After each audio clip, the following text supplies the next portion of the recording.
नमस्कारं सर्वेषां छात्राणां स्वागतम् अस्ति।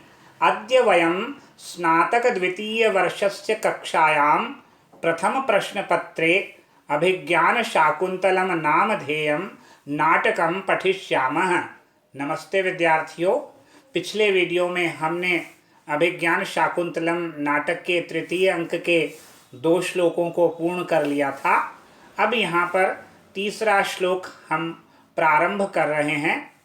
राजा मदन बाधाम निरूप्य भगवन कुसुमायुध त्वया चंद्रमसाच विश्वसनीयाभ्याम अति संधीयते कामी जनार्थः। ये यहाँ पर राजा कह रहे हैं। राजा क्या कह रहे हैं? सबसे पहले तो यहाँ क्या, काम पीड़ा का अभिनय करके, काम पीड़ा का अभिनय करके, उसके लिए शब्द है मदन बाधाम निरूप्य। काम पीड़ा का अभिनय करते हुए भगवन, हे भगवन, हे भगवान, कुसुमायुध, हे भगवान कुसुमायुध। कुसुमायुध का मतलब फूल ही जिनका शस्त्र है, ऐसे कौन भगवान है? कामदेव। तो हे कामदेव भगवान, हे कामदेव भगवान। कामदेव भगवान को क्या कह रहे हैं? विश्वसनीय होकर भी आपने और चंद्रमा, आप और चंद्रमा दोनों कामी जनों के प्रति समूह को आप धोखा दे रहे हैं। आप भी धोखा दे रहे हैं और चंद्रमा भी धोखा दे रहे हैं। ये यहाँ पर कहा, हे कुसुमायुध भगवन त्वया चंद्रमसाच, आपके द्वारा और चंद्रमा के द्वारा विश्वसनीयाभ्याम, विश्वसनीय होते हुए भी अति संधीयते कामी जन सार्थ है। कामी जनों को आप काम पीड़ा से संतप्त लोगों को आप, पीड़ा वाले लोगों को आप क्या दे रहे हो? संधीयते, विश्वसनीय होकर भी आप उन्हें, कामी जनों को क्या दे रहे हैं? धोखा दे रहे हो। कुतः, क्योंकि अब यहाँ पर धोखा दे रहे हैं कामदेव और चंद्रमा के विषय में कह रहे हैं। अब राजा उनसे क्या कह रहे हैं, कामदेव और चंद्रमा जी से, वह इस श्लोक में आप देखिए। तव कुसुम शरत्वं शीत रश्मित्वं इंदोः द्वयोमिदं मयथार्थ दृश्यते मद विधेषु विसृजति हिमगर्भैः अग्निमिन्दुर मयूखैः सत्वम अपि कुसुम बाणान वज्रसारी करोषि। देखिए, वापस से देखिए। सबसे पहले तव कुसुम शरत्वम शीत रश्मित्वम इंदोः, फिर द्वयम इदम अयथार्थ दृश्यते मद विधेषु, ये दूसरी लाइन है। और तीसरी, विसृजति हिमगर्भैरग्नि मिंदु मयूखैः सत्वम अपि कुसुम बाणान वज्रसारी करोषि। देखिए क्या कह रहे हैं। तो सबसे पहले तो यहाँ पर ये क्या कह रहे हैं, देखिए, तुम्हारा फूल के बाणों वाला होना, त्वम कुसुम शरत्वम, तुम्हारा फूलों के बाणों वाला होना, और चंद्रमा का शीत रश्मित्वम, और इंदोह शीत रश्मित्वम, और चंद्रमा का शीतल किरणों वाला होना, ये दोनों मुझ जैसों के लिए असत्य दिखाई दे रहे हैं।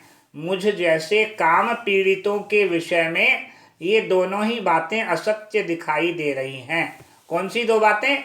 एक तो तुम्हारा फूल के बाणों वाला होना, और दूसरा चंद्रमा का शीतल किरणों वाला होना। ये दोनों ही बातें मुझ जैसे काम पीड़ितों के विषय में असत्य दिखाई दे रही है। मद विधेषु दृश्यते, कैसे? चंद्रमा तो शीतल यानी अंतर्भाग वाली किरणों से आग बरसा रहा है, और तुम फूल के बाणों को वज्र के समान कठोर बना रहे हो। तात्पर्य क्या हुआ? चंद्रमा तो जो है वो क्या कर रहा है? चंद्रमा तो अग्नि की वर्षा कर रहा है, जबकि वह शीतल किरणों वाला है, और तुम अपने फूलों जैसे कोमल बाणों को कैसा बना रहे हो? वज्र सारी करोशी, वज्र के समान कठोर बना रहे हो। देखिए, अन्वय से हम इसको अच्छे से समझ लेंगे। एक बार हम इसका अन्वय पढ़ते हैं तो आप इसको बहुत अच्छे से समझ जाएंगे।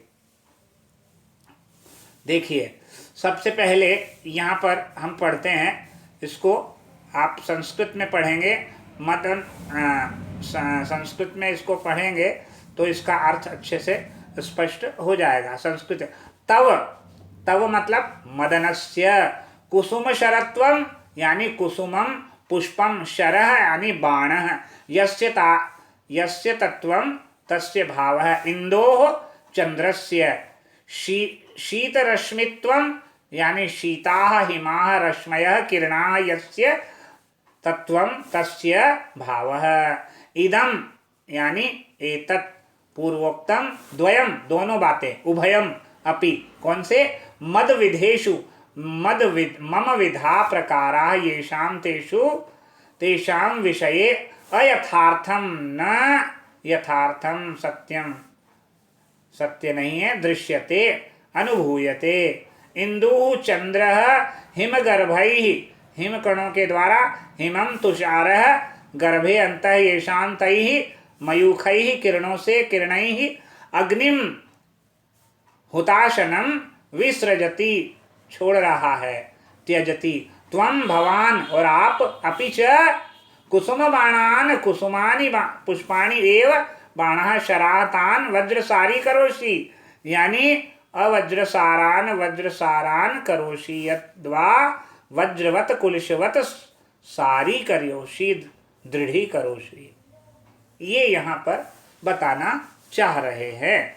इसको एक बार से हम अलग से पढ़ेंगे तो आपको समझ में आ जाएगा। इसका तात्पर्य सिर्फ इतना सा है इस श्लोक का, जो मैं आपको बताता हूँ। यहाँ पर ये लिखा है कि आपने जो उनको कह रहे हैं चंद्रमा और चंद्रमा के साथ कामदेव, उन दोनों को संबोधित करते हुए यहाँ पर राजा कह रहे हैं।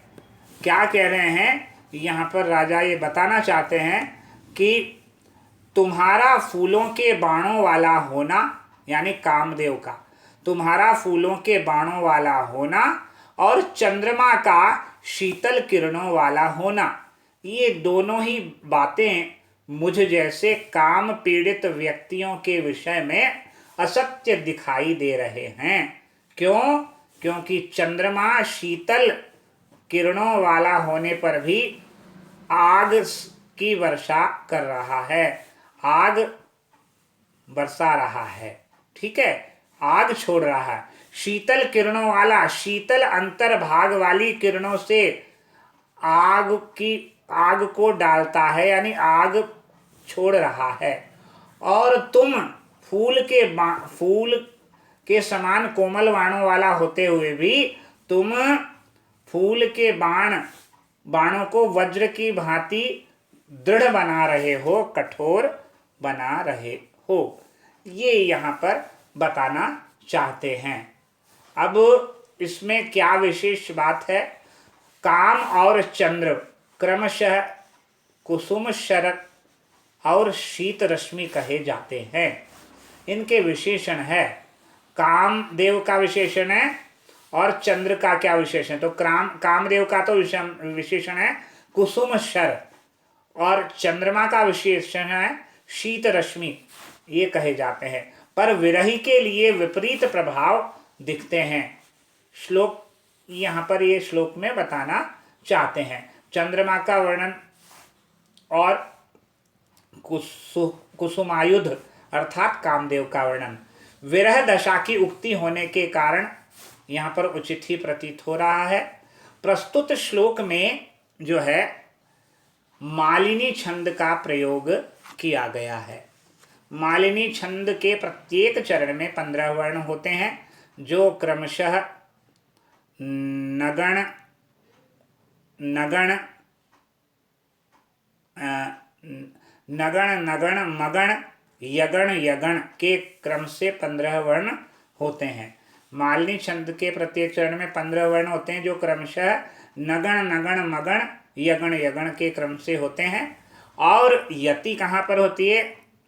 8 और 7 वर्णों पर यति होती है। पहली यति 8 पर, दूसरी यति पाद चरण के अंत में, पाद के अंत में, यानी पहले 8 पर यति, दूसरी 7 पर यति, हो गए 15। ये इसका न न म य युतेयम मालिनी भोगी लोकैः, न न म य युतेयम मालिनी भोगी लोकैः, ये इसका लक्षण है। और अलंकार अप्रस्तुत प्रशंसा, काव्यलिंग, रूपक, उपमा, विरोध, परिणाम और अनुप्रास अलंकार है। कौन कौन से? प्रस्तुत प्रशंसा, काव्यलिंग, रूपक, उपमा, विरोध, परिणाम, शेकानुप्रास और वृत्त्यनुप्रास, ये अलंकार हैं। परिक्रम में क्व न खलु संस्थिते कर्मणि सदस्यैर अनुज्ञातः श्रमक्लान्तः मात्मानं विनोदयामि निश्वस्य किं न खलु मे प्रिया दर्शनादते ऋते शरणमन्यत्र यथ यावद एनाम अन्विष्यामि सूर्यम अवलोक्य इमाम मुग्रताम वेलाम प्रायेण लतावलयस्तु मालिनी तीरेषु सखीजना शकुन्तला गमयति तत्रैव तावद् गच्छामि परिक्रम्य संदर्श्य रूपयित्वा आहु प्राणसुभगो अयम उद्देश्यः। ये यहाँ पर गद्य है छोटा सा। परिक्रम्य घूमकर, क्व न खलु संस्थिते कर्मणि सदस्यैरनुज्ञातः श्रमक्लान्तमात्मानं विनोदयामि।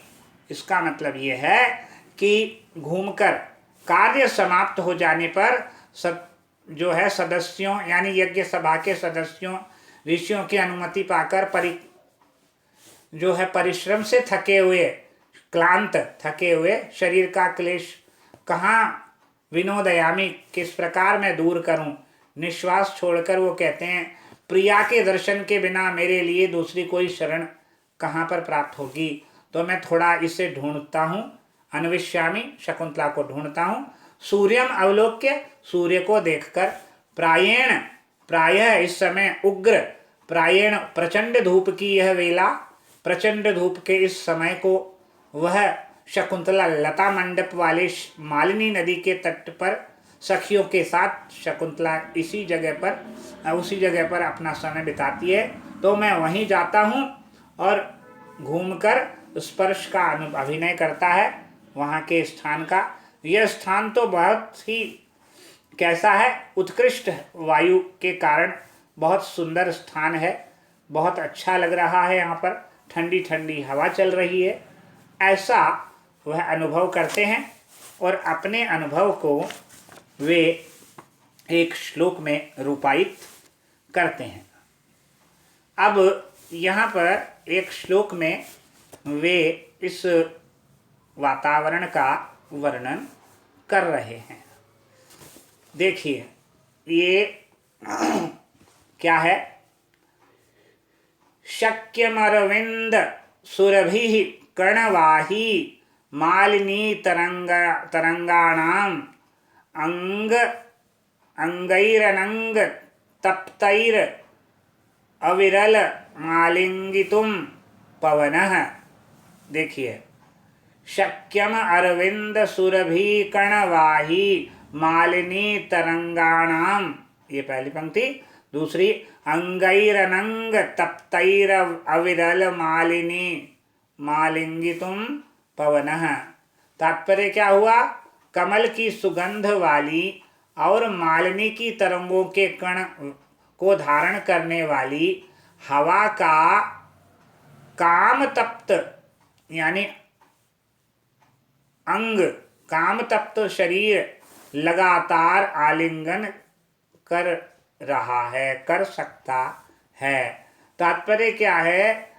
अनंग तप्तैहि का मतलब है अनंगेन कामेन तप्तैहि पीड़ितैहि, यानी काम से पीड़ित अंगैहि अवनैहि अरविंद सुरभि अरविंदस्य कमलस्य सुरभि गंधः इव सुरभि गंधः यस्य तादृशः मालिनी तरंगाणां मालिन्याः नद्याः तरंगाणां लहराणां कणवाही कणान् शीतकरान् वहति इति पवनः वातः अविरलं सततम् आलिंगितुम् उपगुहितुं शक्य है।